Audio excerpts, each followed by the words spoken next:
Let us now look at the final subtopic in the chapter, straight lines. This is basically family of straight lines. This is a very unique way or a new sort of a thing which you are going to learn. So you have a line L1, right, which is having the equation a1x plus b1y plus c1 equal to 0. You have line L2, which is having equation a2x plus b2y plus c2 is equal to 0. I'm assuming that these two are not parallel, so that means a1 by a2 is not equal to b1 by b2, right? I'm assuming that. That means they're not parallel. If they're not parallel, that means they're intersecting, and they're intersecting at this pink point. Now, I would like to ask you, how many lines can pass through this pink point? The answer is infinite, right?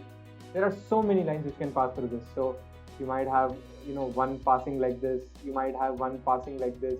You might have another one passing like this. You might have infinite number of lines. What is common about all these lines? What is common about all of them? They all pass through the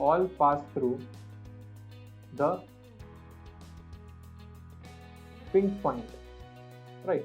They're all passing through this pink point. That's why I'm calling them a family. Why is it called a family of straight lines? Because all of them are passing through that pink point.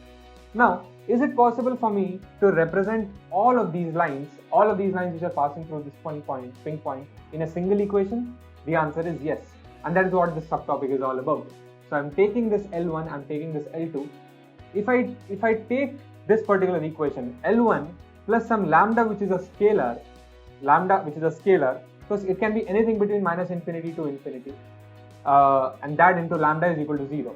This I'm calling as family of straight lines. So let's look at why am I calling it as a family of straight lines? That is, the reason for that is a1x plus b1y plus c1, which is your L1, plus lambda into L2 is a2x plus b2y plus c2 is equal to 0.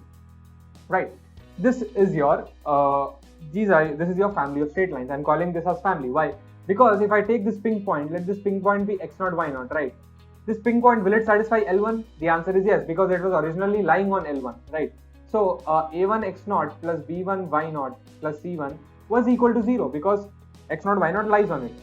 Likewise, it will also satisfy L2 because it is lying on L2 from the beginning itself, right? So a2 x0 plus b2 y0 plus c2 is equal to 0. That means if I put x0 y0 in this, equation, this part will be 0, this part will be 0, so the entire result will be 0. No matter what the value of lambda is, doesn't matter what the value of lambda is, the result will still be 0. Now let me rearrange this equation. So I'm using the same equation. So now a1 plus lambda a2 into x plus b1 plus lambda b2 into y plus c1 plus lambda c2 is equal to 0. This is my equation. Let me call this as this part as capital A, this part as capital B, this part as capital C. So capital A into x plus capital B into y plus capital C is equal to 0. Is this a straight line? The answer is yes. So that means this is a straight line. This entire thing is a straight line. But this straight line depends on lambda, right? As you keep changing the value of lambda, the straight line keeps changing. But what is always ensured is if I put x0 y0 in this straight line, it will always be 0 because initially only we saw this part will be 0, this part will be 0, so the entire equation will be 0. So if I put x0 y0 in this particular line, it will always be 0. That means this line is always passing through x0 y0.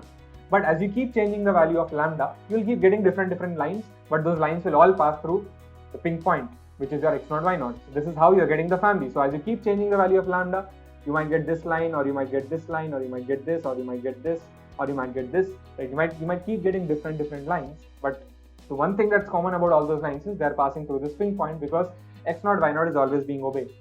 So I hope you have understood the concept behind the family of straight lines and how we can get all of it in a single equation. And I hope you find this entire series on straight lines informative. Thanks for watching. Let's move on to the next chapter.